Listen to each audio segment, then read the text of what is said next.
Dieu nous accueille tels que nous sommes. Et je pensais ce matin, comment est-ce qu'on accueille un bébé? Un bébé, il est abandonné dans les mains de sa maman. Il n'a rien à apporter.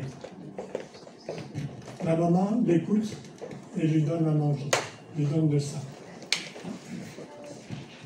Et Dieu, il nous accepte tel que nous sommes, sans rien, sans notre avoir, comme dit Jacqueline, sans l'être transformé par l'avoir.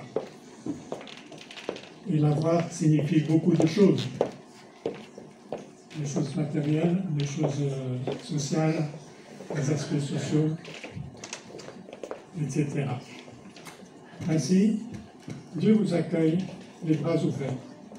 Et c'est une joie d'être dans la présence de Dieu. On a vécu ces 3 derniers jours assez animés. On a eu la JMP le vendredi. Pardon, pas la JMP. Le carême vendredi. On a eu la louange hier soir. Et aujourd'hui, c'est un culte consacré aux personnes seules. On pense à tous ceux et celles qui sont dans les EHPAD.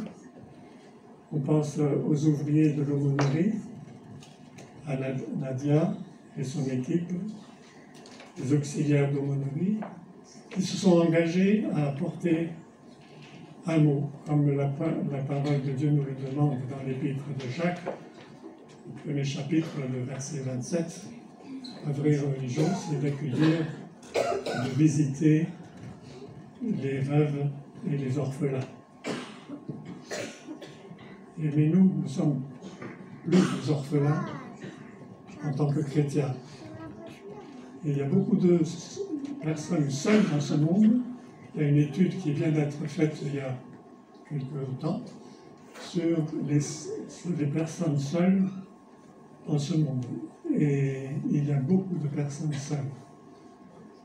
Nous pensons aux personnes âgées, celles qui sont seules par le divorce, celles qui sont seules parce qu'il y a eu les effets de la guerre. Il y a ceux qui sont seuls parce qu'elles sont poursuivies pour leur foi. Et tout cela nous met dans cette attitude, d'une part de joie de connaître le Seigneur, et d'autre part au sentiment que nous devons avoir vis-à-vis de toutes ces personnes qui se retrouvent seules et qui ont besoin d'une parole et d'une écoute. Alors ce matin, nous vous accueillons tous. Je voudrais vous proposer de vous présenter. Je vais demander d'abord aux personnes qui sont de l'église méthodiste de se lever.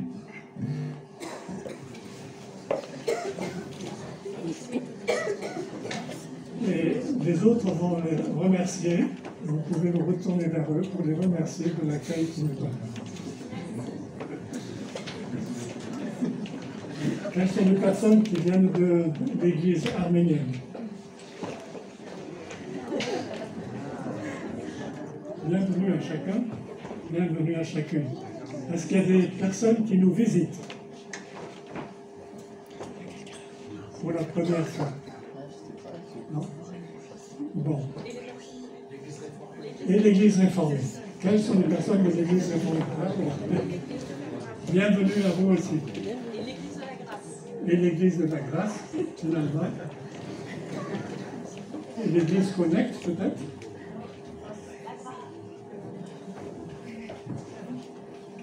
Voilà, nous sommes heureux d'être ensemble et nous vivons l'église avec un grand E, hors des cloisonnements institutionnels. Et nous sommes dans la joie de nous réunir. Nous voulons remettre ce culte au Seigneur dans la prière. Que la grâce et la paix de notre Seigneur Jésus-Christ soient avec chacun d'entre nous. Merci notre Père et notre Dieu, parce que tu es un Dieu bon. Tu es un Dieu compatissant. Tu es un Dieu miséricordieux. Tu es un Dieu tout-puissant. Et nous te remettons ce culte, cette réunion, ces échanges. Nous te remettons les musiciens, les chanteurs et les communautés qui sont là. Pour que tu travailles dans notre cœur, que nous ne vivions pas pour nous-mêmes, mais que nous vivions pour toi et pour toi seul. Aide-nous dans notre faiblesse. Dans le nom de ton Fils Jésus, notre Sauveur, nous te prions. Amen.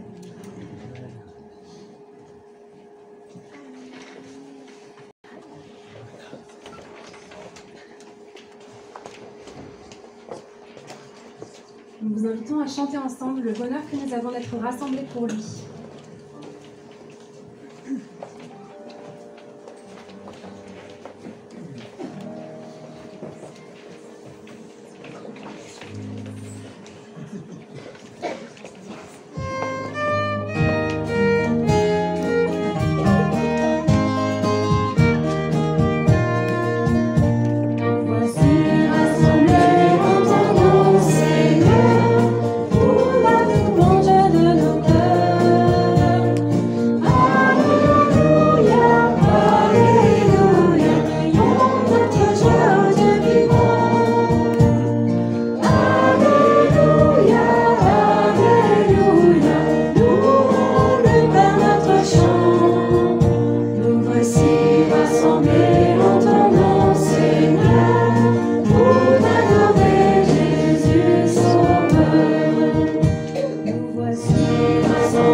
Il y a longtemps, le peuple de Dieu s'était aussi rassemblé, mais c'était dans des circonstances très difficiles. Une sécheresse terrible, une famine meurtrière et surtout, un temps où à la suite du roi et de la reine, le peuple avait oublié Dieu et avait sombré dans l'idolâtrie. Je vous propose une petite lecture dans le premier livre des rois, au chapitre 18. L'homme de Dieu à l'époque, Élie, a donc rassemblé tout le peuple au sommet d'une montagne. Face à lui, il y avait les 450 prêtres de Baal, idole à la mode à l'époque. Et Élie leur a lancé un défi devant tout le peuple. Ils ont bâti 2 autels, préparé 2 sacrifices, un pour Baal et un pour Dieu. Et Élie a dit : « Combien de temps encore sauterez-vous des 2 côtés ? Si l'Éternel est le vrai Dieu, suivez-le. Si c'est Baal, alors ralliez-vous à lui. » Mais le peuple ne lui répondit pas un mot. Élie poursuivit : « Je suis le seul prophète de l'Éternel qui reste, et il y a 450 prophètes de Baal. Qu'on amène 2 taureaux, qu'ils choisissent pour eux l'un d'eux, qu'ils le découpent, qu'ils en disposent les morceaux sur le bois, mais sans allumer le feu. Je ferai de même avec l'autre taureau, je le placerai sur le bois et je n'y mettrai pas le feu. Puis vous invoquerez votre Dieu, et moi j'invoquerai l'Éternel. Le Dieu qui répondra en faisant descendre le feu, c'est celui-là qui est Dieu. » Tout le peuple répondit : « D'accord, c'est bien. » Élie se tourna vers les prophètes de Baal et leur dit : « Choisissez pour vous l'un des taureaux et préparez-les le premier, car vous êtes les plus nombreux. Puis invoquez votre Dieu, mais ne mettez pas le feu au bois. » On leur donna le taureau, ils le prirent et le préparèrent. Puis ils invoquèrent Baal du matin jusqu'à midi en répétant « Oh Baal, réponds-nous » Mais il n'y eut ni voix, ni réponse. Ils sautaient autour de l'autel qu'ils avaient dressé. Vers midi, Élie se moqua d'eux et leur dit : « Criez plus fort, puisqu'il est Dieu. Il doit être plongé dans ses réflexions, ou il a dû s'absenter, ou bien il est en voyage. Ou bien peut-être il dort. » et il faut le réveiller. Les prophètes crièrent à tue-tête et se firent, selon leur coutume, des incisions dans la peau à coups d'épée et de lance, jusqu'à ce que le sang ruisselle sur leur corps. L'heure de midi était passée et ils demeurèrent encore dans un état d'exaltation jusqu'au moment de l'offrande du soir, mais il n'y eut ni voix, ni réponse, ni aucune réaction. Alors Élie ordonna à tout le peuple, « Approchez-vous de moi. » Le prophète Élie s'approcha de l'autel et pria, « Éternel Dieu d'Abraham, d'Isaac et d'Israël, que l'on sache aujourd'hui que c'est toi qui es Dieu en Israël, que je suis ton serviteur et que j'ai fait tout cela sur ton ordre. Réponds-moi, Éternel, réponds-moi, afin que ce peuple sache que c'est toi, Éternel, qui es le vrai Dieu, et que c'est toi qui veux ramener leur cœur à toi comme autrefois. » Le feu de l'Éternel tomba du ciel et consuma l'holocauste, le bois, la pierre, et réduisit en vapeur toute l'eau de la rigole, parce qu'ils avaient rajouté de l'eau en plus pour corser un peu. Quand le peuple vit cela, tous tombèrent le visage contre terre en s'écriant « C'est l'Éternel qui est Dieu, c'est l'Éternel qui est Dieu. » Oui, mes frères et sœurs, voilà quel est notre Dieu. Notre Dieu ne dort pas, il n'est pas en voyage, il n'est pas sourd, il est puissant et il agit. Nous pouvons nous tourner vers lui avec la certitude qu'il nous répondra et nous pouvons dire avec assurance qu'il n'y a personne qui soit semblable à lui. Chantons-le ensemble.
Il sait ce que nous traversons.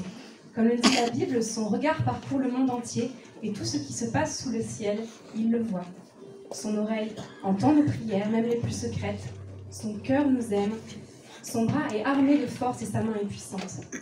Mais si la Bible parle souvent du regard de Dieu, de son cœur et de ses bras, par anthropomorphisme, nous sommes aussi ici pour rappeler qu'un jour, Dieu a réellement pris un corps, avec des yeux pour nous regarder, des mains pour toucher et un cœur, un vrai, avec ses 80 battements par minute. Rappelons-nous ce mystère à travers les chants suivants. Notre Dieu est un Dieu tout-puissant, c'est vrai, mais par amour pour nous, il s'est aussi humilié, incarné. Voici quel est notre Dieu.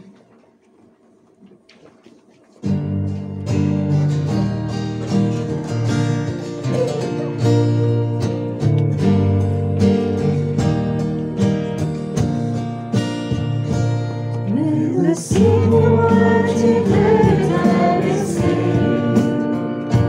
pour porter ma vie et tout réconcilier, me montrer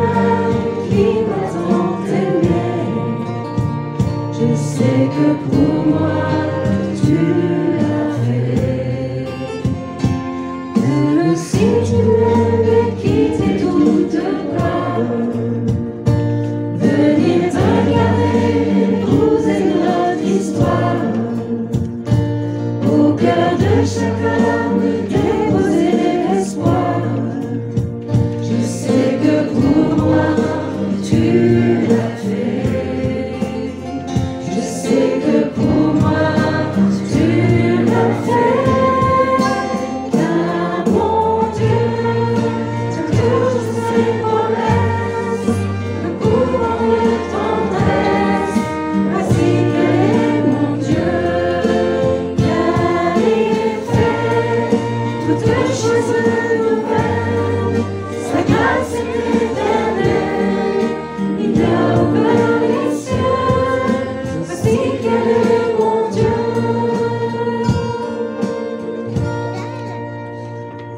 Même si le vent venait au bateau, le poids de ce monde l'oublie dans le tombeau. Pour essuyer toute larme et tout sanglant, je sais que pour moi tu l'as fait. Je sais que pour moi tu l'as fait. Car mon Dieu tient toujours ses promesses, le tourment de tendresse. Voici quel est mon Dieu, car il fait toutes choses nouvelles. Sa grâce est éternelle, il a ouvert les cieux. Voici quel est mon Dieu.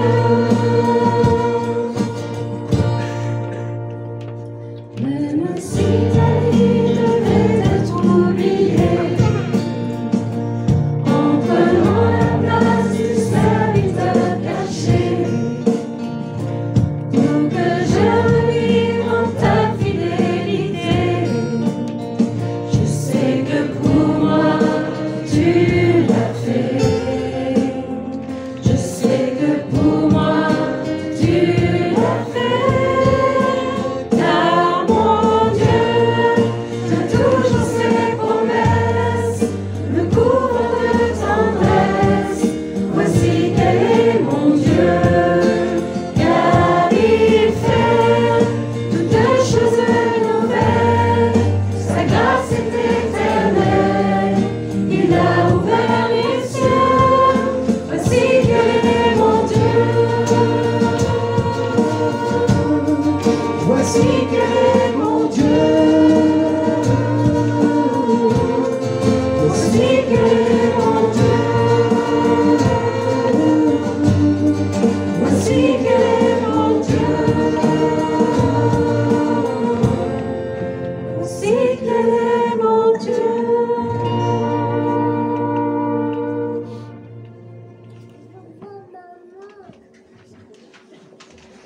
Avec le prochain chant, nous vous proposons de continuer à proclamer l'œuvre de Jésus, le roi serviteur. Et nous vous proposons aussi de le vivre comme un temps de consécration à sa suite. Car si aujourd'hui, la plupart de nos contemporains ne voient pas Jésus de leurs yeux, ils nous voient nous. Et de la même manière que Dieu a envoyé Jésus pour le faire connaître, lui, le rayonnement de sa gloire, l'expression de son être, Jésus nous envoie nous aussi, pour qu'en nous voyant, par sa grâce et l'action de l'Esprit en nous, le monde puisse le découvrir.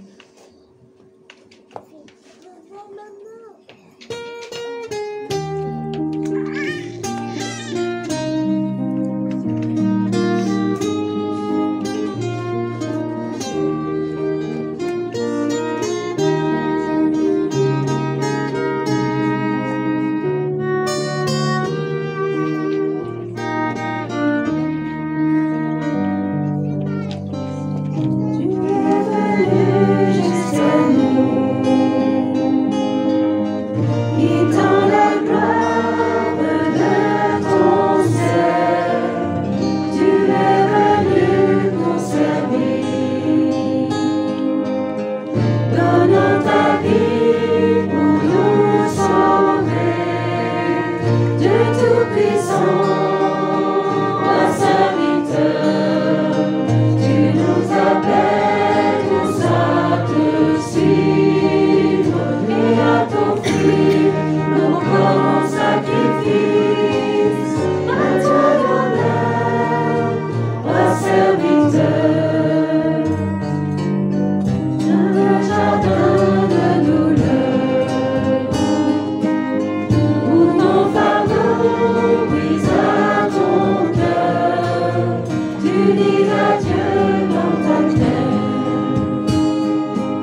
Ce chant me touche beaucoup parce qu'il rappelle les souffrances traversées par Jésus dans sa chair pour nous.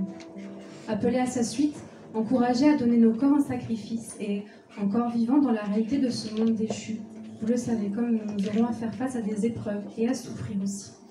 C'est d'ailleurs l'épineuse question que nous aborderons tout à l'heure. Mais en attendant, nous vous invitons à bénir le nom du Seigneur maintenant, quelle que soit votre situation, temps de lumière, ou temps de désert, temps d'abondance ou chemin inconnu. Bénissons-le.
Avant de prendre la scène, je vous invite à la prière de repentance. Seigneur, tu es un Dieu plein d'amour pour chacun de nous, ici présents, et plein de miséricorde. Nous venons te demander pardon pour nos fautes et tout ce qui pourrait nous séparer de toi. Oui, Seigneur, pardon pour nos tiédeurs, pour nos égoïsmes, pour notre orgueil, pour ces moments où nous faisons plutôt notre volonté que la tienne. Seigneur, pardon pour nos manques d'amour, pour nos frères et nos sœurs, pour nos indifférences, pour nos jugements et quelquefois nos paroles blessantes. Seigneur, miséricordieux, pardonne-nous, purifie-nous et remplis-nous d'amour les uns pour les autres en ce monde où nous sommes si souvent bien différents dans nos familles, nos églises, notre travail. Seigneur, toi qui nous as aimés le premier, donne-nous d'accueillir ton pardon, ta grâce, ton amour, pour aimer et pardonner à notre tour. Amen.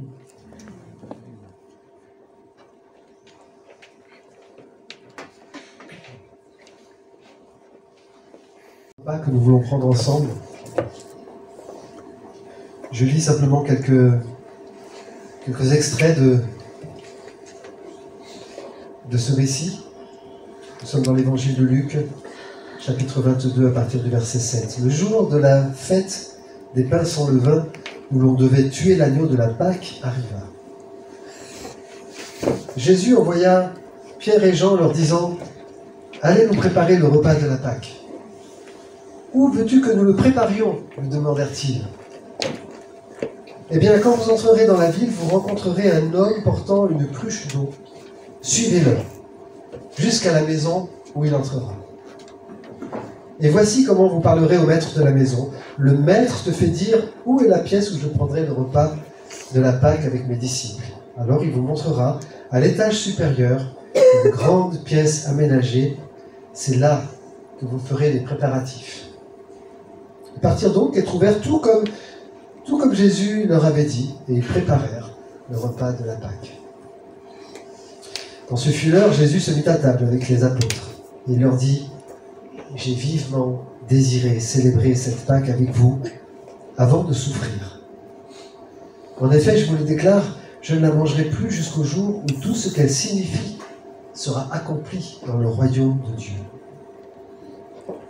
Puis il prit une coupe, prononça la prière de reconnaissance et dit « Prenez cette coupe et partagez-la entre vous, car je vous le déclare dorénavant, je ne boirai plus du fruit de la vigne jusqu'à ce que le royaume de Dieu vienne. » Ensuite il prit du pain, remercia Dieu, le partagea en morceaux qu'il leur donna en disant « Ceci est mon corps qui est donné pour vous, faites cela en souvenir de moi. » Et après le repas, il fit de même pour la coupe en disant « Ceci est la coupe de la nouvelle alliance conclue par mon sang qui va être versée pour vous. »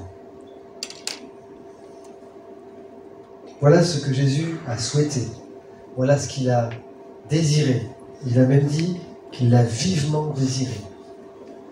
Il a soigneusement préparé ce moment, à tel point qu'il avait déjà organisé la manière dont les disciples allaient découvrir à quel endroit ça allait se faire.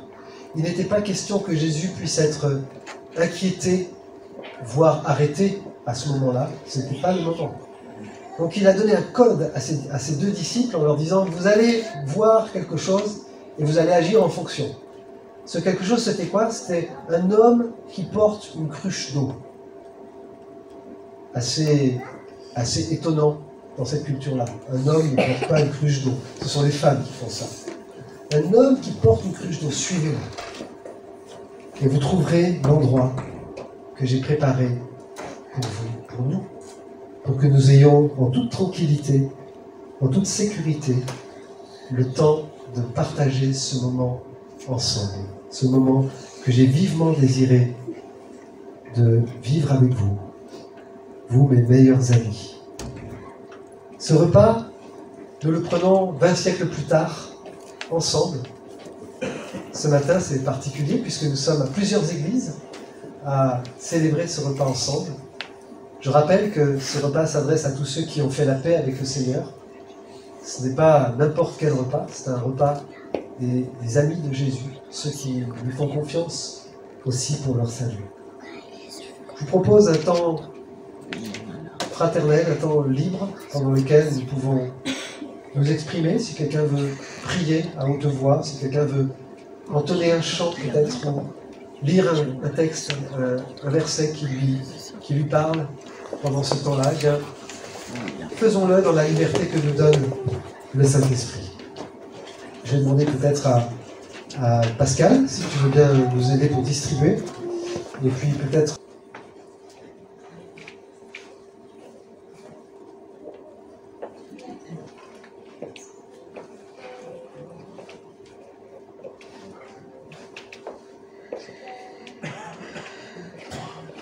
Nous lirons dans le livre de Job, au chapitre 9,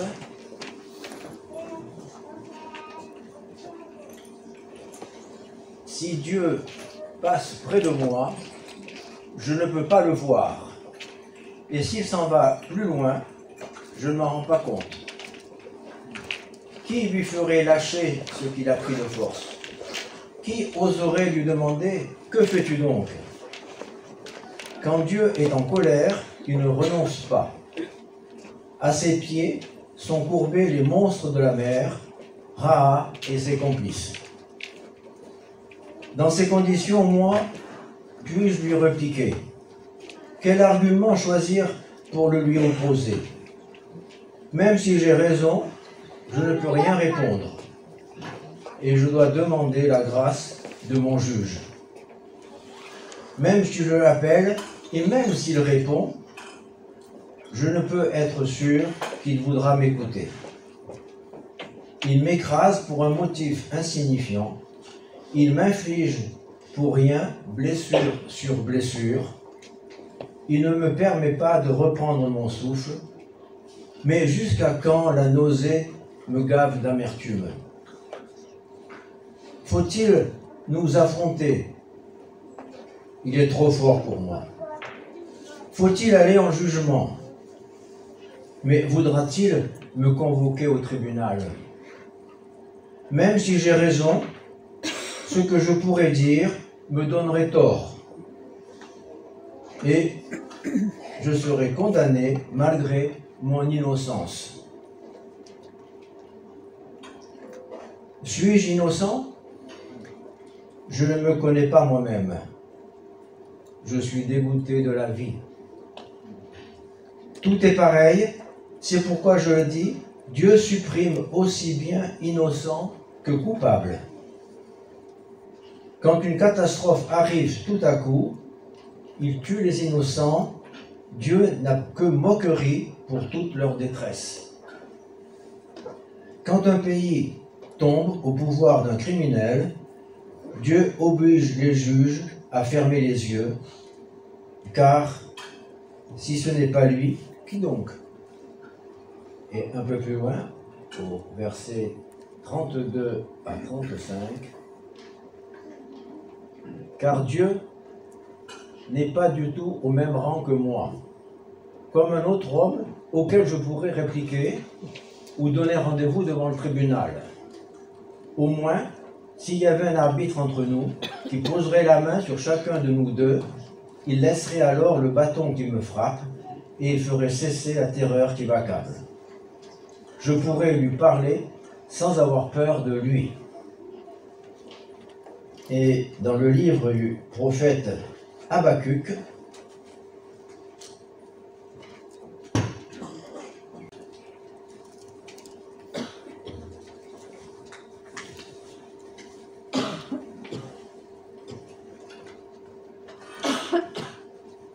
au chapitre 3, les versets 17 à 19. Les figuiers ne portent plus de fruits, les vignes ne donnent plus de raisins, les oliviers ne produisent rien, les champs ne fournissent aucune récolte, il n'y a plus de moutons dans les enclos, plus de bœufs dans les étables. Mais moi, Je trouve ma joie dans le Seigneur. Je suis heureux à cause du Dieu qui me sauve. Le Seigneur Dieu est ma force. Il me rend aussi agile que les biches. Il me fait marcher sur les hauteurs.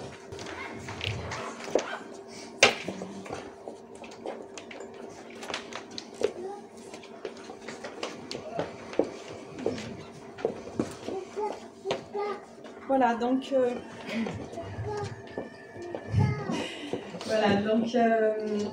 on voulait vous partager. Donc, au niveau de l'aumônerie, fréquemment, on se retrouve face à un questionnement sur la souffrance.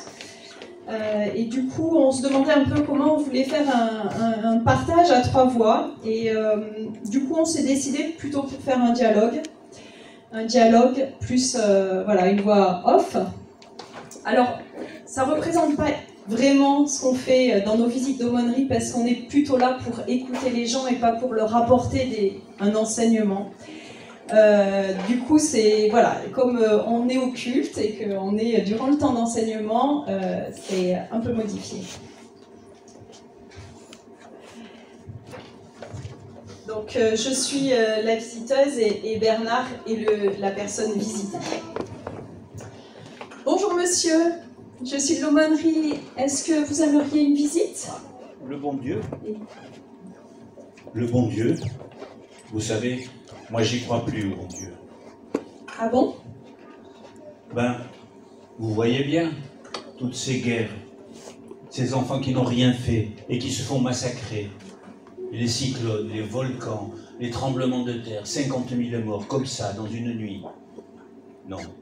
Si Dieu était bon, il ne laisserait pas faire tout ça. Avez-vous déjà eu ce genre d'interpellation? Dans nos visites, c'est fréquent. Pour les gens, nous sommes les représentants de Dieu. Alors, que répondez-vous? Est-ce que vous essayez de défendre Dieu? Dieu n'y est pour rien si les hommes font le mal. Dieu nous a donné la liberté de choisir entre le mal et le bien, donc... Ou alors, prenez-vous le temps d'écouter vraiment la personne et de voir émerger les blessures profondes cachées derrière cette question. Ça vous met en colère de voir tout ce mal autour de vous? Ben oui. Pourquoi des innocents en paix? Pourquoi des enfants arrachés à leurs parents pour tous ces gens qui font le mal?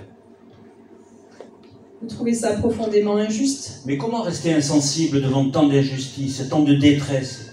Comment croire en un Dieu qui ne fait rien? Il est absent. Ou alors il n'est pas tout-puissant. Le fait que Dieu ne fasse pas justice sur terre vous fait dire qu'il n'est pas tout-puissant? Mais je ne sais pas, en tout cas. Ça me donne la rage. Je ne peux pas comprendre qu'un Dieu bon et tout-puissant laisse faire tant de mal et tant de souffrance. Ouais, c'est insupportable. Je connais un enfant qui est mort d'une leucémie. Un enfant qui n'avait jamais rien fait de mal. Si même les enfants peuvent mourir comme ça, alors l'idée que personne n'est à l'abri, que tout ce qui fait notre vie peut être anéanti sans raison, arbitrairement, et que rien ni personne ne peut se protéger, ni protéger ce qu'on aime, ça me hante. Toutes les prières et les bondieuseries ne servent à rien. On a beau pratiquer la religion, user les bancs des églises, se décarcasser à être un bon chrétien, remplir sa part du contrat, quoi. On perd ce qu'on aime. On finit malade. On finit seul. Et toutes les belles promesses de la Bible, hein? Vous auriez vu, ma mère. C'était presque une sainte. Toute sa vie, elle a fait passer Dieu d'abord. Elle s'accrochait à des versets, des belles paroles. Vous auriez vu comme elle était à la fin. Elle a beaucoup souffert? Oui. Et elle a fini sa vie dans la souffrance. Alors, où était Dieu à ce moment-là?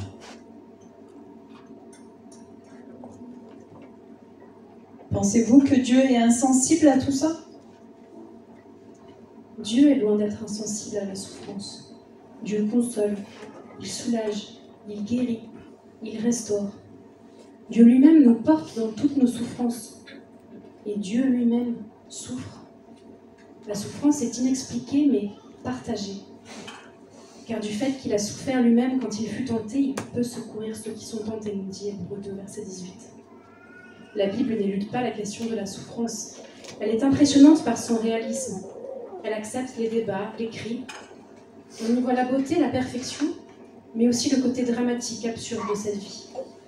La Bible ne dépeint pas un monde idéal et harmonieux, mais elle décrit un monde violent, méchant, où la souffrance est continuellement présente. La Bible nous dit aussi ce que Dieu en pense. Pensez-vous que Dieu est insensible à notre souffrance? J'en sais fichtre rien. Mais il me paraît bien loin de tout ça. La Bible nous dit que Jésus aussi s'est senti abandonné. Il a vécu sur la croix. Il a dit « Mon Dieu, mais pourquoi m'as-tu abandonné ?» Le malheur injuste de l'innocent, la mort d'un enfant, la douleur d'un père, c'est justement ce que Dieu a choisi d'expérimenter personnellement pour qu'un jour, nous soyons débarrassés de toute souffrance. Comment cela? Rappelons-nous la croix. C'est grâce à la souffrance et à la mort injuste d'un seul innocent que la terre ait jamais portée, que nous serons délivrés de toute la souffrance que nous subissons ici-bas. C'est le salut que Dieu nous offre au prix de sa mort. N'empêche, Dieu pourrait tout de même venir mettre un peu d'ordre dans ce chaos, non? Je lui demande souvent, mais il est mon créateur. Je dois accepter, je veux accepter, même si c'est difficile, qu'il n'a pas de compte à me rendre. Et puis, nous devons reconnaître qu'il y a beaucoup plus de victimes de la méchanceté des humains, dont nous faisons partie, que des catastrophes naturelles. Et pour nous, souhaitons-nous vraiment qu'il vienne pour mettre un peu d'ordre dans ce chaos-là? Pardon? Et souhaitons-nous vraiment que Dieu revienne aujourd'hui pour rendre la justice de tout le mal commis, de tout mon mal commis, ou celui de mes proches? Est-ce que je suis prête aujourd'hui à recevoir la justice de Dieu pour moi-même et pour mes proches? Certaines personnes accueillent le message de Dieu, mais la majorité des hommes n'ont pas de place pour Dieu dans leur vie. N'est-ce pas là le vrai mal, la vraie problématique? Pour le pécheur, accepter l'amour de Dieu revient à reconnaître en premier lieu ses mauvaises actions et demander pardon. Or, tous les pécheurs ne sont pas prêts à se reconnaître en tant que tels. D'après le proverbe français inspiré des difficultés rencontrées par Jésus face à ceux qui refusaient de l'accueillir dans leur cœur, il n'est pire aveugle que celui qui ne veut pas voir. Dans ma vie, dans notre vie, au-delà de nos souffrances, le plus grave, le plus urgent à résoudre, ce n'est pas le mal qui m'atteint, qui atteint mon voisin, mais c'est de croire en Jésus-Christ. Le pire mal que je puisse faire, c'est de résister à l'amour et la volonté de Dieu. Donc, si je comprends bien, vous pensez que si Dieu ne réagit pas tout de suite, c'est pour me donner du temps? J'en sais rien. Mais je me dis que peut-être c'est par patience qu'il supporte encore ces atrocités. Pour laisser la possibilité au plus grand nombre de se remettre en question, de croire en Dieu et d'accepter la vie éternelle. Oh, pour un peu, il faudrait l'en remercier. Et vous, que Dieu tolère tout ça, ça vous laisse de marbre? Mais pas du tout. Bien sûr que je reste profondément troublée par ces questionnements. Ça m'inquiète et ça rend ma foi inconfortable. Le mal reste pour moi, même en tant que chrétienne, un scandale absolu. Mais je choisis de croire à la bonté de Dieu. Si moi j'ai envie que tout le monde soit sauvé, si moi j'ai envie que tout le monde rencontre le Christ, combien à plus forte raison Dieu qui aime beaucoup, beaucoup plus que moi n'aura pas cette envie. Et donc je décide d'avancer dans le renoncement à comprendre Dieu, le fonctionnement du monde en ce qui concerne le mal et ce qui ne nous est pas révélé dans la Bible. N'oublions pas que pour arriver à une compréhension de cette question sur le mal, le cheminement est long. Dans le livre de Job, 42 chapitres, nous voyons qu'il a vécu un long moment de révolte, pour aboutir au silence qui lui a permis d'entendre Dieu. Ce silence est parfois nécessaire pour enfin entendre ce que Dieu a à nous dire. Mais souvent, il nous faut cheminer douloureusement avant de lâcher prise devant Dieu et de trouver la paix. Si nous-mêmes avons déjà avancé sur ce chemin, et si nous sommes prêts à laisser place à ce silence, nous pouvons être plus disponibles et nous recentrer pleinement sur la personne visitée. Ça va bien, tant que le mal en question ne vous touche pas trop, non? Est-ce que vous avez déjà souffert, je veux dire vraiment souffert? Qui n'a pas souffert dans ses entrailles à nos âges? Mais c'est vrai que chacun a souffert à des degrés différents. Forcément, en comparaison à d'autres, ce n'est peut-être rien. Mais une chose est sûre, c'est que l'on a tous besoin d'être entendus dans notre souffrance et besoin d'être consolés. Vous venez me consoler? Vous entendre dans votre souffrance, vous consoler, pourquoi pas, mais mes moyens sont faibles comparés à celui qui console. Celui qui console. Ouais, Dieu m'a vraiment soutenu dans ces moments de souffrance. Et j'ai pu comprendre que le chemin par lequel Dieu me faisait passer était le meilleur pour moi et pour mon entourage. Ce que je croyais être un beau gâchis est devenu avec son aide une occasion de grandir et surtout de le découvrir plus encore. Ce que je veux vous dire, c'est que Dieu veut vous consoler. Il ne supprime pas nos peines, mais les porte avec nous. La première des consolations est sa présence. Avec, comme le dit le psaume 23, quand je passerai par la vallée de l'ombre de la mort, je ne craindrai aucun mal, car tu es avec moi. Et Paul Claudel a écrit aussi « Dieu n'explique pas la souffrance, mais il la remplit de sa présence. » Pour consoler, il faudrait déjà pouvoir comprendre. Et pour comprendre, il faut l'avoir vécu dans son corps, dans sa chair. C'est précisément ce qui fait de Christ un si bon consolateur. Il a eu un corps comme nous, vécu la souffrance physique, morale, l'abandon, le mépris, l'angoisse, la colère et l'injustice, par amour. Par amour pour vous, pour moi. C'est vrai qu'il a souffert.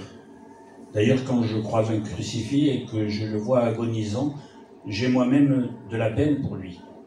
Vous croyez vraiment qu'il est en mesure de me consoler? Il n'est pas resté sur la croix. Il est mort, c'est vrai, mais il est ressuscité. Il peut vous consoler parce qu'il est aujourd'hui triomphant de la mort, du mal, et qu'il inaugure pour nous, pour vous, si vous l'acceptez, l'espérance d'une vie sans souffrance. Et son corps ressuscité, glorieux, nous rappelle qu'un jour aussi, nous aurons des corps régénérés et incorruptibles. Comment ça, un jour? Vous dites toujours un jour. Paul nous dit dans la Bible qu'il nous faudra souffrir encore un peu de temps, mais qu'ensuite, il nous parle après notre mort. Nous serons débarrassés de toute souffrance, de tout mal et de toute larme. J'aimerais avoir votre perspective. J'envie votre espérance. Est-ce que vous auriez envie qu'on prenne un temps pour lui parler? À lui, maintenant? Oh, je suis pas sûr qu'il ait envie d'entendre ce que j'ai à lui raconter. Au contraire, vous savez, Dieu en a entendu des vertes et des pas mûres de la bouche même de ses plus fidèles adorateurs. Et puis je suis pas sûr de trouver les mots. Est-ce que je peux vous proposer de vous lire un texte de la Bible? Jusqu'à quand, Éternel, vais-je crier à toi? Tu n'écoutes pas. J'ai crié vers toi pour dénoncer la violence, mais tu ne secours pas. Pourquoi me fais-tu voir le mal et contemples-tu l'injustice? Pourquoi l'oppression et la violence sont-elles devant moi? Il y a des procès et des conflits partout. Aussi, la loi est sans vie, le droit est sans force, car le méchant triomphe du juste, et l'on rend des jugements corrompus. Ah oui, effectivement, j'aurais pas dit mieux. C'est dans la Bible, ça? Et que répond Dieu à tout ça? Jésus a bien dû dire quelque chose sur le sujet, non? Il a répondu « Venez à moi, vous tous qui êtes fatigués et courbés sous un fardeau, et je vous donnerai du repos. Acceptez mes exigences et laissez-vous instruire par moi, car je suis doux et humble de cœur, et vous trouverez le repos pour votre âme, En effet, mes exigences sont bonnes et mon fardeau léger. Ça parle pas de guérison. Non, il parle de libération. Vous jouez sur les mots. Pourtant, c'est complètement différent. Par exemple, je vous parlais de moi tout à l'heure. Eh bien, Jésus m'a libéré, mais pas guéri. Ah bon? Et vous n'êtes pas déçu? Ça vous a pas envie de lui tourner le dos? Un Dieu auquel on tourne le dos dès qu'on ne le comprend pas, ce n'est plus vraiment Dieu, non? Qu'est-ce que vous voulez dire?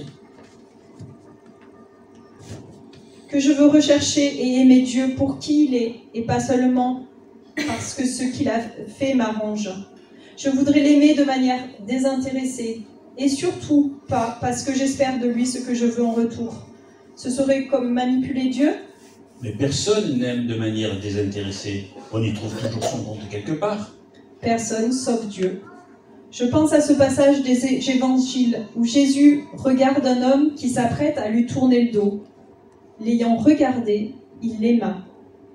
Avant que cet homme accepte ou refuse son appel, Jésus l'aime, non pour son choix. Et puis si on aime de manière intéressée, ce n'est plus de l'amour, c'est du donnant-donnant. Aïe, ça a dû lui faire mal quand l'autre est parti. Aimer, c'est toujours prendre un risque, non? Dieu vous aime aussi, tel que vous êtes, et c'est par amour pour vous qu'il vous offre le salut et la libération. J'imaginais pas pouvoir être aimé de la sorte. Je dois dire que depuis que nous parlons ensemble, j'ai l'impression d'avoir mis le doigt sur pas mal de choses qui étaient un peu masquées par la colère jusqu'ici. Je vais avoir du grain à moudre jusqu'à la prochaine fois. Est-ce que vous avez envie qu'on prie ensemble avant que je parte? Vous voulez me faire réviser le Notre Père? Pourquoi pas? Cette discussion autour de la souffrance pourrait bien lui donner un nouvel éclairage. Notre Père qui es aux cieux, que ton nom soit sanctifié, que ton règne vienne, que ta volonté soit faite sur la terre comme au ciel. Donne-nous aujourd'hui notre pain de ce jour. Pardonne-nous nos offenses, comme nous pardonnons aussi à ceux qui nous ont offensés. Ne nous laisse pas entrer en tentation, mais délivre-nous du mal. Car c'est à toi qu'appartiennent le règne, la puissance et la gloire pour les siècles des siècles. Amen. Voilà, en nous confrontant à la souffrance, Dieu nous invite à regarder plus loin et plus haut, afin de ne pas nous centrer sur elle, ni sur celle du monde, mais d'ajuster notre regard à la perspective de la vie éternelle, face à laquelle nos souffrances terrestres seront dérisoires. Tout cela ne minimise pas le mal vécu, mais nous invite à imaginer un monde sans souffrance et sans pleurs. Cependant, réalisons en priorité que chacun de nous est acteur de ce mal. Et ce mal que nous faisons, qui engendre beaucoup d'injustice sur terre, ne correspond en aucun cas à la justice de Dieu. Ensuite, nous pourrons nous dire que l'existence du mal est une réalité, qu'elle ne faisait pas partie de la création, mais s'y est introduite par notre liberté, et elle produit une blessure de la souffrance. Il ne nous incombe pas de justifier Dieu, car faisant cela, nous cherchons à justifier notre foi et à donner une explication que même la Bible ne nous donne pas. Entre Dieu et l'homme, il y en a bien un qui a raison et un qui doit baisser les armes, s'humilier, ouvrir son cœur à la main qui lui est tendue. Alors, Job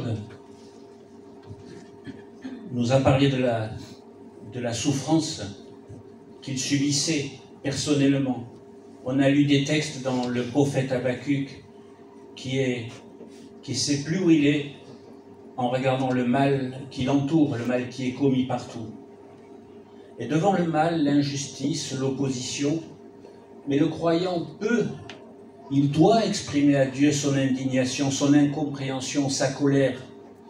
Ces émotions sont légitimes, elles sont saines, car elles disent la sensibilité devant une réalité inacceptable et le refus du mal. Et Dieu entend notre plainte. Dieu ne donne pas d'explication au mal. Il n'a pas de compte à rendre à sa créature. Alors, l'omniprésence du mal suscite la souffrance, le doute, parfois, peut-être souvent, mais pas l'incrédulité. Parce que le juste vivra par sa foi. Il connaît Dieu et il peut lui dire le fardeau de cette incompréhension, de ce mal qui est là. Alors le croyant, comme Job, est amené à faire silence, à la crainte bouleversée, à l'adoration confiante. Il n'est pas écrasé, humilié, mais convaincu de la grandeur de Dieu. Alors le mal reste une énigme terrible, un mystère, une réalité inacceptable, injustifiable, qui provoque mon indignation. On sait le cri d'après Auschwitz, mais où est Dieu? Et toute la science du monde, dit Dostoïevski, ne vaut pas les larmes d'un enfant. L'énigme du mal, ça nécessite d'affirmer ensemble trois choses, trois réalités qui sont totalement inconciliables.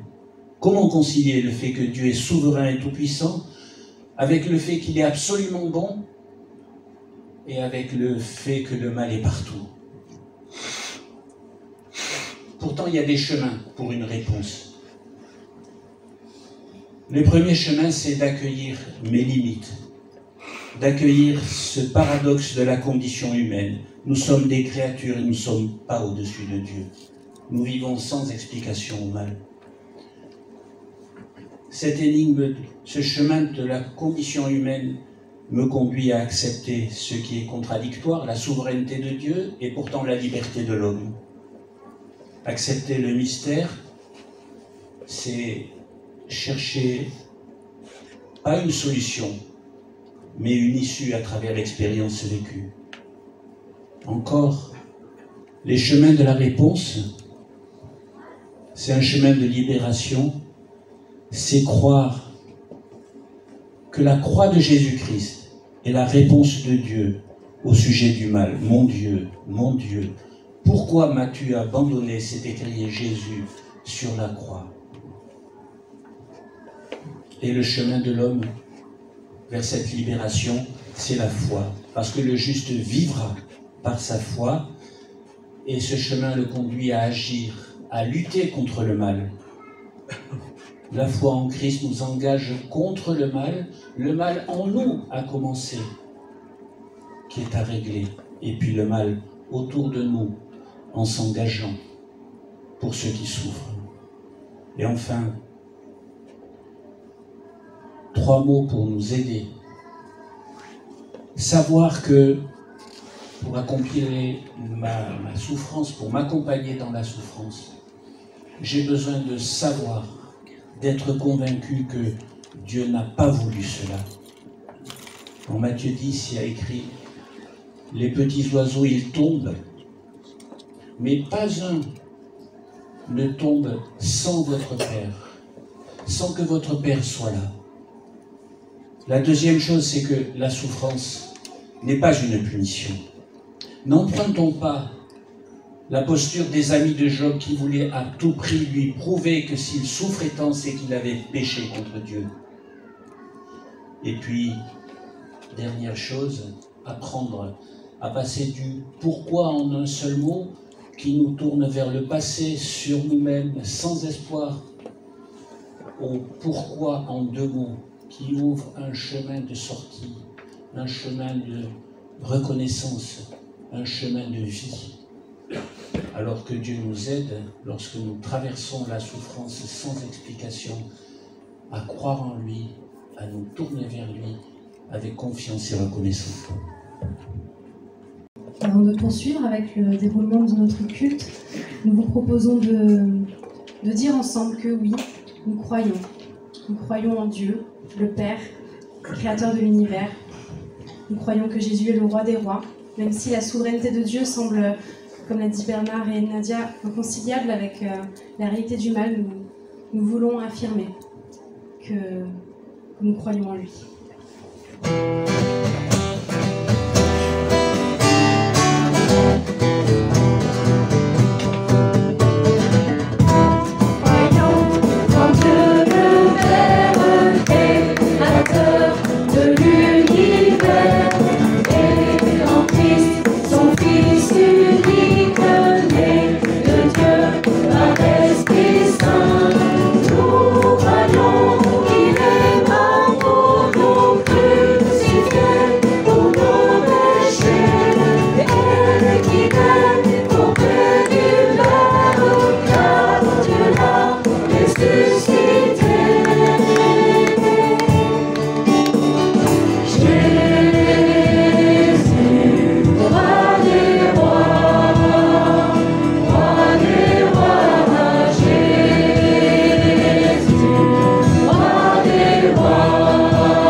Nadia m'a demandé de parler de l'aumônerie protestante aux armées. Je vais dire quelques mots, sans être trop long. Donc je me suis mis un cadre, comme ça je ne déborderai pas. Donc en fait, elle est au service commun de toutes les églises, chargée en leur nom, sous la responsabilité bien sûr de la Fédération protestante, d'assurer le ministère de l'Évangile auprès des militaires, quels qu'ils soient, le cas échéant, aussi accompagner les familles et les instances qui sont concernées. En France et en opération extérieure, ce qu'on appelle les OPEX, il y a des pasteurs qui accompagnent les soldats sur le terrain, quels qu'ils soient. Et par exemple, les démineurs, et il peut arriver que des démineurs demandent au pasteur de l'accompagner. Alors, c'est de son bon ou bas, mais ça peut arriver. J'ai un collègue qui a fait ça, donc, parce que ça rassurait le démineur que le pasteur ne soit pas trop loin. Comme ça, à partir, on part ensemble. Ça, c'est le propre de l'homme. Et il faut que le meunier se fasse connaître et qu'il inspire une confiance. Et pour cela, on doit prendre du temps pour écouter. Et moi, j'aime bien l'apôtre Paul quand il dit se faire tout à tous. Et puis aussi dans l'aréopage, quand il écoute, même si ça bouillonne en lui, il reste calme. Et puis après, il annonce ce qu'il doit annoncer au même moment opportun. Donc on doit être très attentif à ce qu'on entend. Bien sûr, c'est confidentiel. Et clarifier les choses aussi, comme il a été dit dans ce dialogue. Mais très courtement, je parle très peu, j'écoute beaucoup. Et j'essaye de réfléchir à ce qu'ils nous ont dit pour pouvoir rebondir justement sur leur interrogation. En fait, c'est trouver des points communs parce que dans le service d'aumônerie, on va dire aux armées, les hommes et les femmes ont et aiment bien qu'on ait des points communs avec eux. Donc on écoute un peu l'orderie. Donc je ne vais pas vous en dire, vous en connaissez aussi. Mais donc voilà, et puis après on va sur un autre terrain doucement. Voilà, inspirer la confiance, c'est la particularité des ministères d'aumôniers militaires. Et sa totale intégration dans l'armée se fait que comme cela. On a le statut avec des avantages et aussi les contraintes qui l'accompagnent. On a des VP qu'on appelle des OM, etc. Donc avant de se déplacer, donc c'est un peu compliqué. Son grade unique sans correspondance hiérarchique, c'est-à-dire celui qui est en face de nous, on prend le grade de celui qui est en face de nous. Donc ça c'est assez intéressant. Ça nous permet de nous adresser à tous et à toutes. Il n'y a pas de rang qui nous soit supérieur. En temps de paix comme en temps d'opération, les aumôniers militaires dans les différents cultes assistent ainsi, si le désir, les militaires de toute confession sur le plan spirituel. Ils leur permettent de conduire leur action en accord avec leurs convictions, et parfois ce n'est pas simple pour eux. Leur rôle dépasse souvent la seule pratique cultuelle pour s'élargir au soutien moral. Et c'est vrai qu'ils ont besoin d'un soutien moral énorme avec ceux qui vivent, en tout cas au niveau de la gendarmerie, je pourrais en parler plus précisément pour ceux qui le désirent. Et puis c'est apporté sans exclusivité aux militaires et civils de la défense, mais aussi à la famille. Cette bonne nouvelle de Jésus, moi je suis surpris parce que le terrain est, on va dire, grand ouvert pour moi, dans le l'aumônerie à la gendarmerie. Ils connaissent très peu Jésus.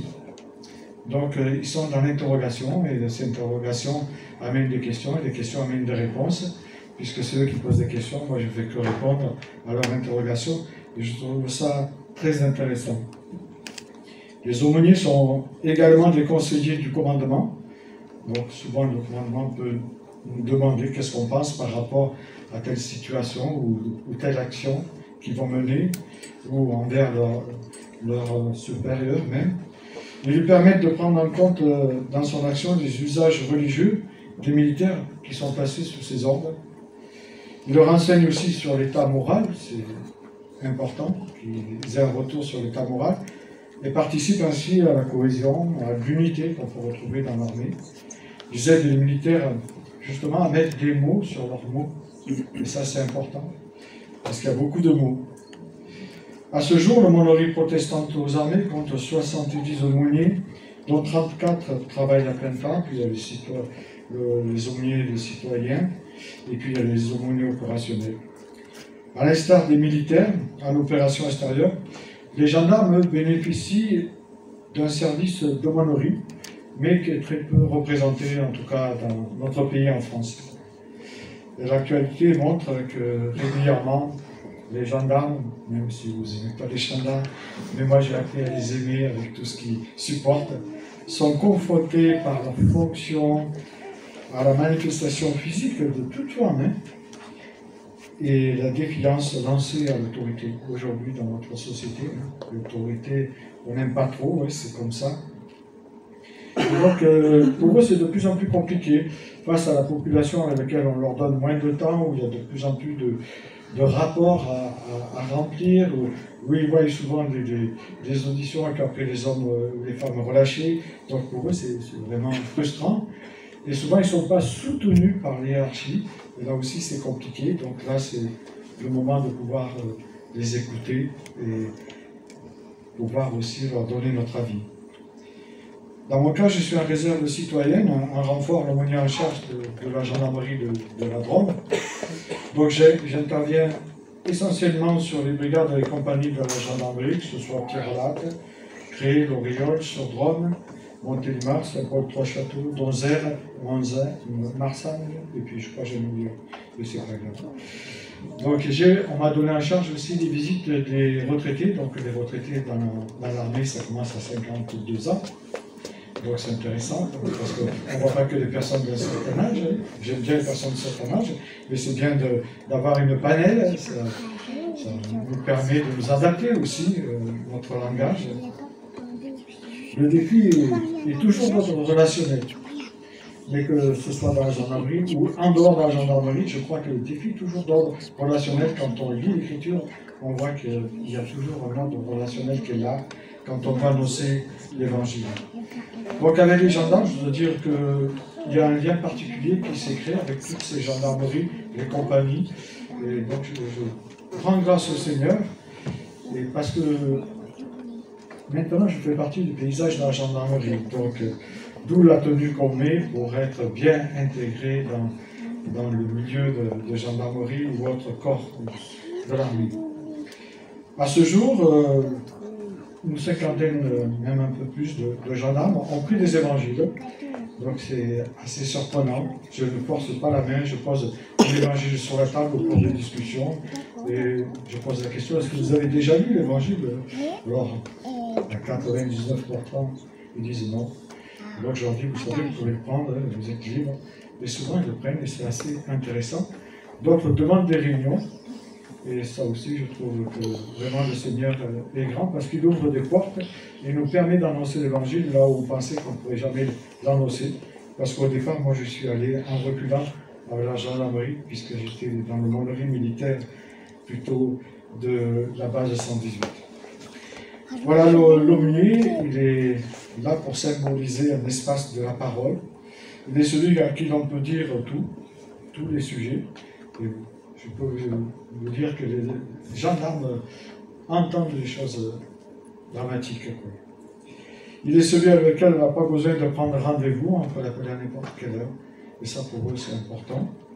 Il est celui qui n'attache pas d'importance à tous ces protocoles qu'on peut retrouver dans l'armée et qui rencontre l'autre là où il en est et là où il se trouve. Voilà en quoi se résume le service à la gendarmerie, mais on pourra en parler un peu plus individuellement si vous voulez après notre culte. Je tenais à remercier toutes les églises qui sont ici. Merci à Nadia qui a organisé cela avec une dextérité incroyable. Hein.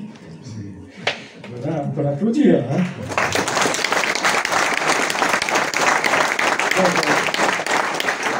Je rappelle juste qu'après, il y a un repas, donc vous pouvez rester pour partager le repas ensemble et apprendre à mieux se connaître, c'est important.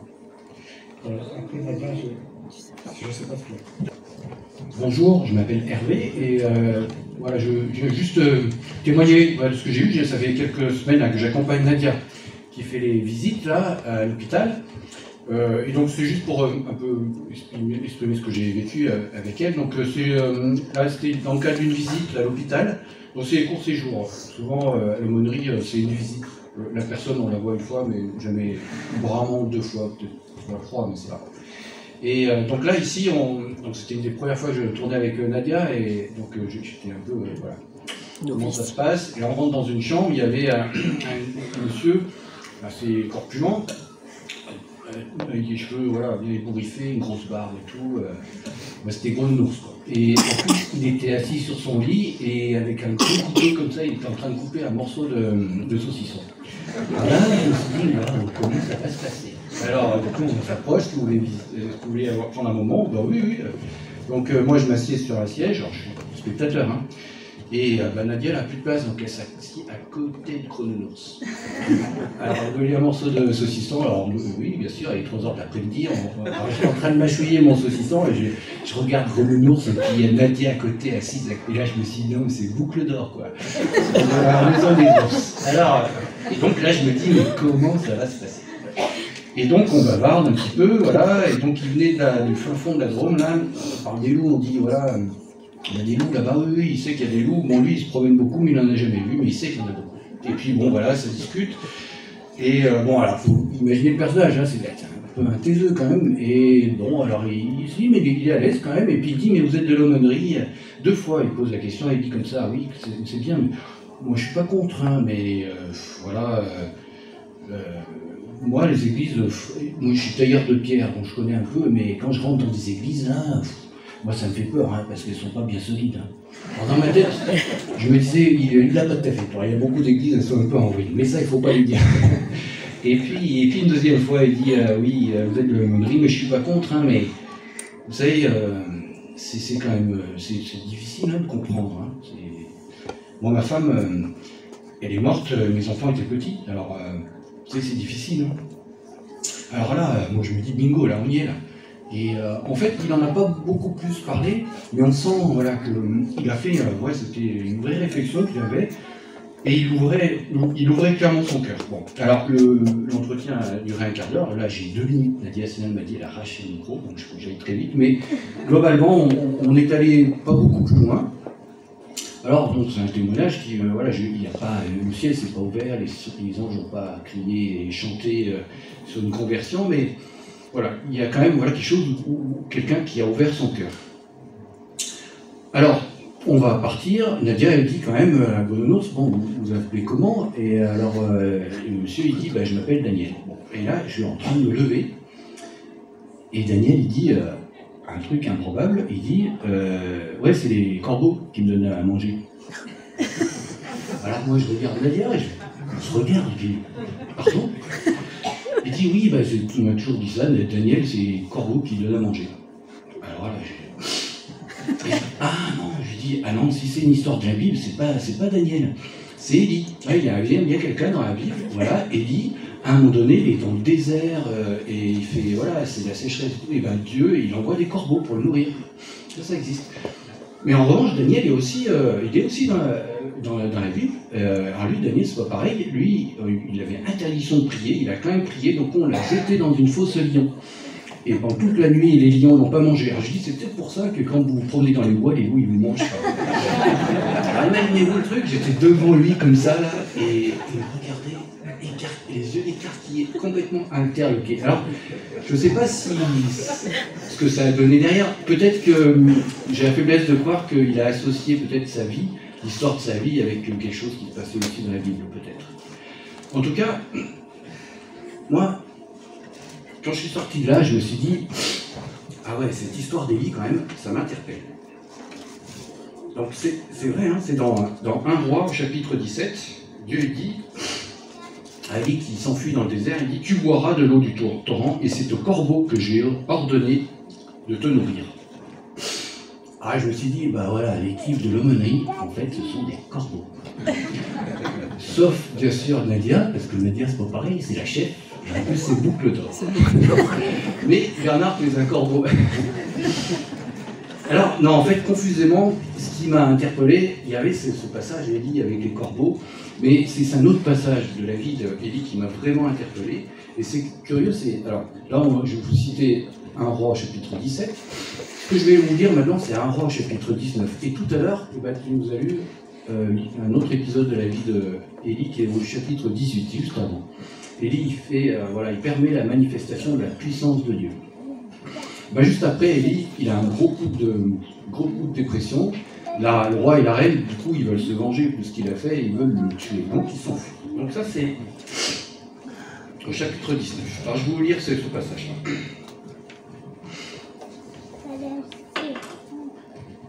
Élie marcha toute une journée dans le désert, puis il s'assit sous un genêt et demande à la mort en disant « C'est assez, maintenant, Éternel, prends-moi la vie, car je ne suis pas meilleur que mes ancêtres. » Il se coucha et s'endormit sous un genêt.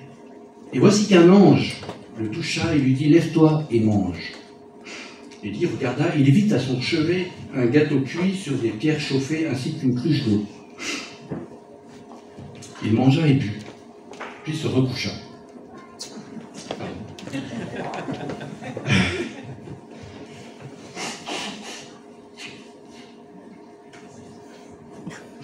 L'ange de l'Éternel vint une deuxième fois et le toucha et dit « Lève-toi et mange, car le chemin est trop long pour toi. » Il se leva, mangea et but, puis avec la force que lui donna cette nourriture, il marcha 40 jours et 40 nuits jusqu'à la montagne de Dieu, jusqu'à Horeb.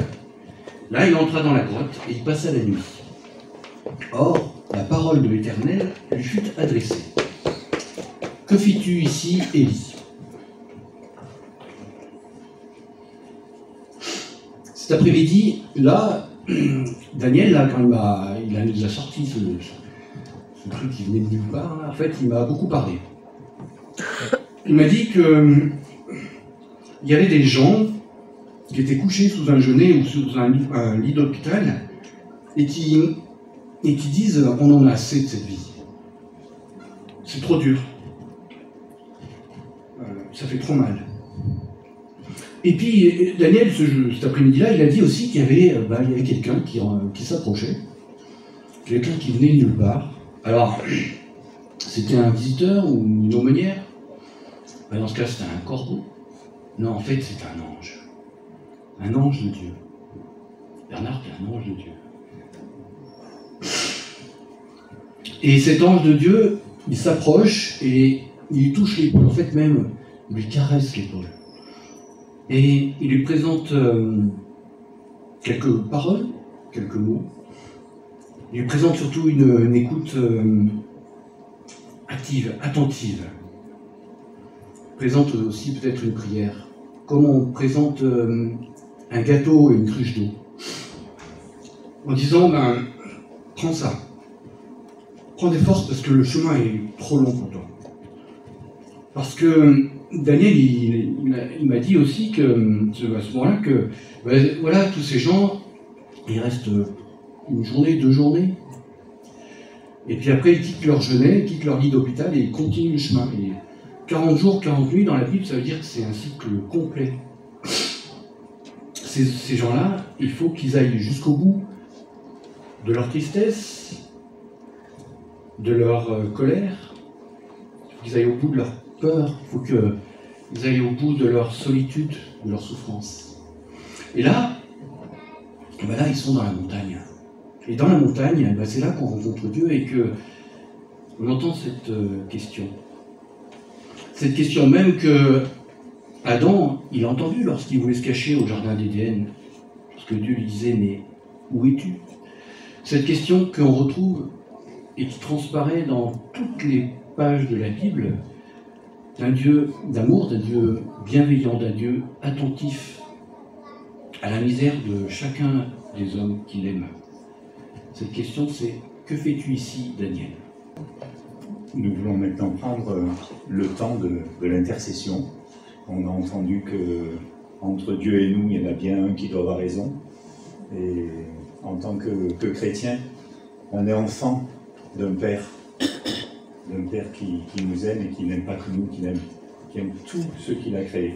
Et alors je pense qu'on est vraiment bien placé pour prier ensemble, représentants de plusieurs communautés, pour prier ce Père ensemble. Il est dit, Paul dit à Timothée, je recommande en tout premier lieu que l'on adresse à Dieu des demandes, des prières, des supplications et des remerciements pour tous les hommes. Alors il y a Gros Nounours et puis il y a tous les autres. Eh bien, je propose que maintenant, quelques personnes puissent prier, soutenir nos frères et sœurs qui ont ce ministère, ce beau ministère. Et puis chacun de nos églises aussi, ce pourquoi le Seigneur vous mettra à cœur de prier. Qu'on prenne ce temps maintenant, il y a un micro qui est prêt à servir. Seigneur, nous sommes devant toi, parce que nous avons confiance en toi qui est notre Père, notre Papa. Et nous nous sentons tellement petits, démunis devant la solitude, la souffrance, devant tous les drames de la vie. Mais voilà, nous sommes devant toi, rassurés parce que tu nous proposes ta présence. Et ce matin, tu nous réconfortes ensemble aussi. Béni soit ton nom. Amen. Amen.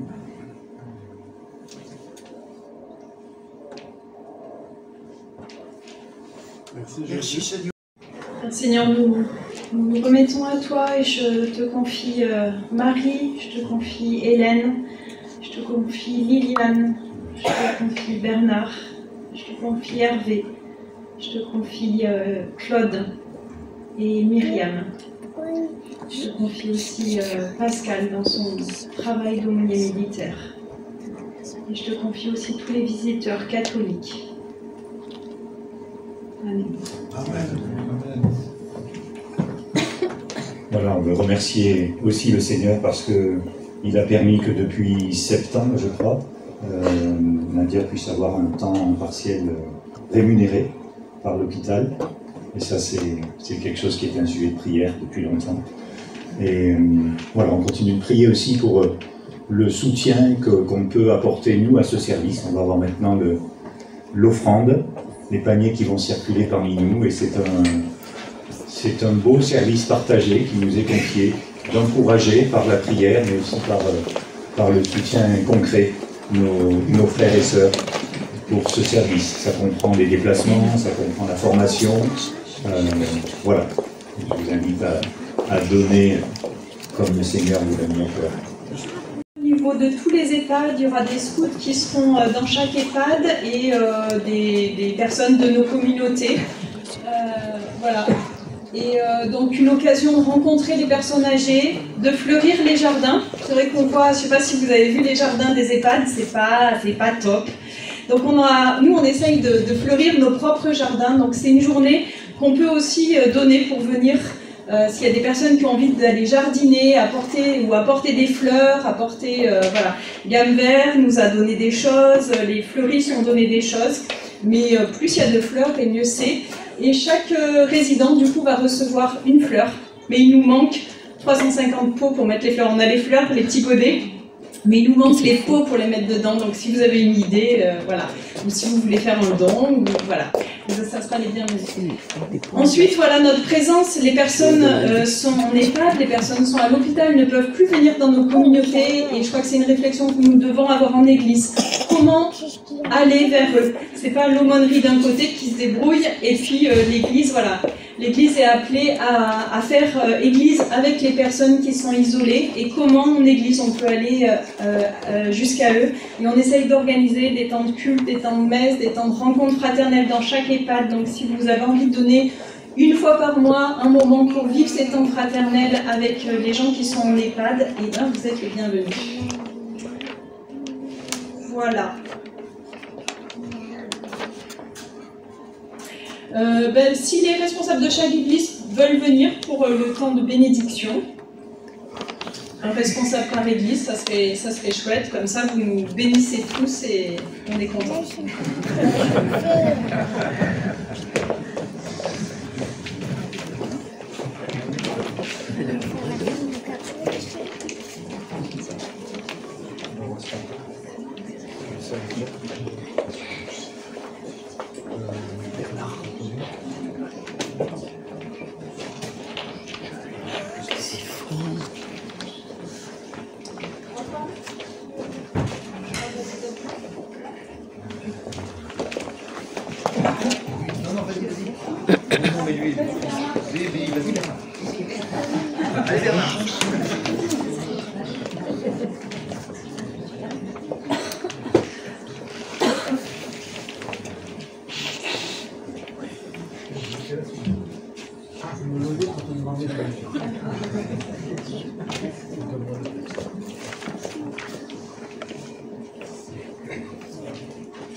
Voilà, on vous invite à vous lever pour recevoir la bénédiction de la part de notre Dieu.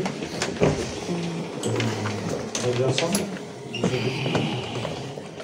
Que Dieu nous fasse grâce, qu'il nous bénisse, qu'il nous regarde avec bonté, afin que sur la terre on reconnaisse comment tu interviens et que chez tous les peuples on voit comment tu sauves. Amen. Que le Dieu de paix et de grâce vous raccompagne. Bon dimanche à chacune et chacun.